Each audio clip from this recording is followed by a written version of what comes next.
Oke, baik. Bismillahirrahmanirrahim. Assalamualaikum warahmatullahi wabarakatuh. Apa kabar semuanya, dimanapun Anda berada? Kita hari ini akan coba masuk ke mata kuliah rangkaian listrik. Dan di pertemuan kedua ini, kita akan membahas tentang metode analisis.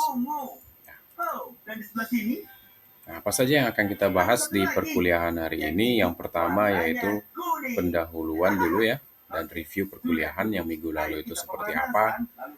Kemudian kompetensi perkuliahan hari ini. Kira-kira apa saja yang akan didapatkan oleh mahasiswa?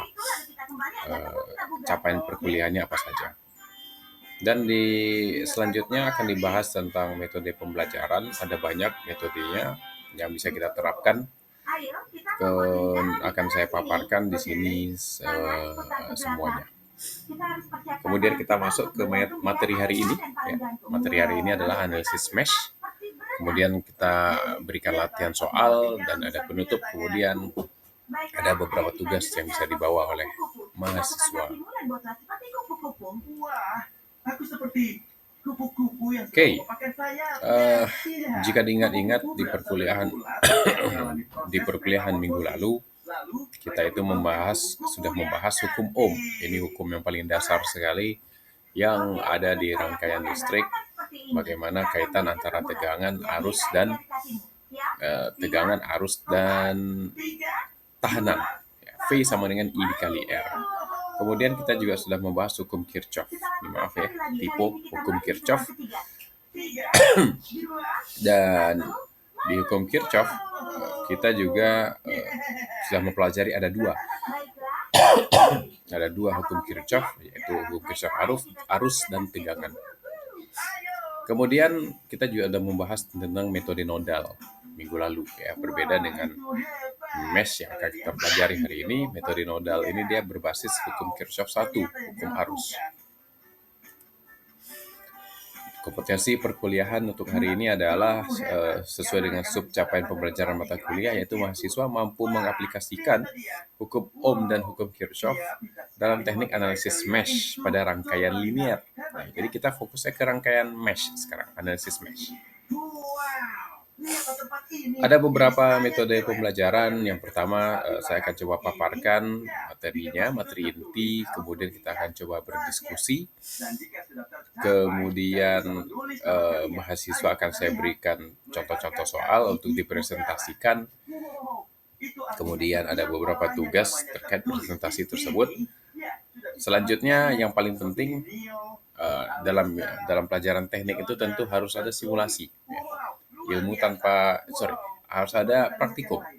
Ilmu tanpa dipraktekkan itu biasanya kurang melekat kalau untuk anak-anak teknik. Makanya di sini ada yang simulasi software dengan menggunakan komputer dan ada yang menggunakan praktikum menggunakan alat lab supaya ilmunya lebih komprehensif lagi. Dan akan saya coba berikan case study, contoh-contoh dalam kehidupan sehari-hari, itu bagaimana dalam menerapkan metode mesh yang akan kita pelajari hari ini agar sejalan dengan kehidupan kita sehari-hari. Oke, masuk kita ke dalam materi metode analisis mesh. Analisis mesh itu adalah metode sistematis untuk menghitung arus di dalam rangkaian tertutup. Jadi ini ada rangkaian tertutup ya. Contoh saja, ada satu buah sumber tegangan, satu buah lagi sumber tegangan, ada R1, R2, dan R3. Dengan sumber tegangannya V1 dan V2 seperti digambar.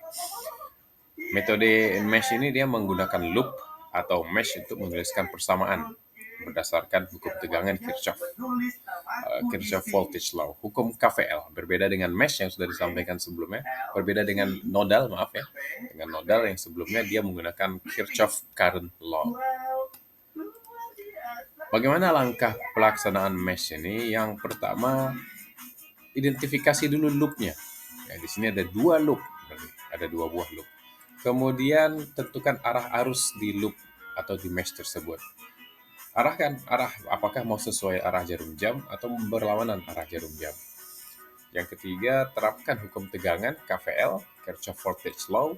Contohnya di sini, misalkan kalau arah loopnya seperti ini, seperti I1, maka loop 1 persamaannya adalah min V1 ditambah R1 dikali I1 ditambah R3 dikali I1 dikurang I2 dan sama dengan 0. Itu untuk loop 1. Proses keempat seperti apa? Kita akan mempunyai dua loop, maka artinya kita memiliki dua persamaan tegangan, persamaan KVL. Dari dua persamaan tersebut bisa kita selesaikan menggunakan substitusi, eliminasi, aturan Kramer, atau matriks. Oke, baik. Terima kasih. Kita akan lanjutkan di pertemuan kedua, ketiga, dan hingga kelima. Harap dibaca untuk pertemuan selanjutnya di bab 4.1 hingga 4.5 di buku Fundamentals of Electric Circuit. Topik selanjutnya adalah teori linearitas, superposisi, transformasi, dan sebagainya. Harap dibaca. Baik, terima kasih. Kita sudah berada di akhir slide ini, di akhir perkuliahan. Ini hanyalah contoh perkuliahan untuk tugas fasilitator pembelajaran digital Digitalem 2024. Terima kasih. Assalamualaikum warahmatullahi wabarakatuh.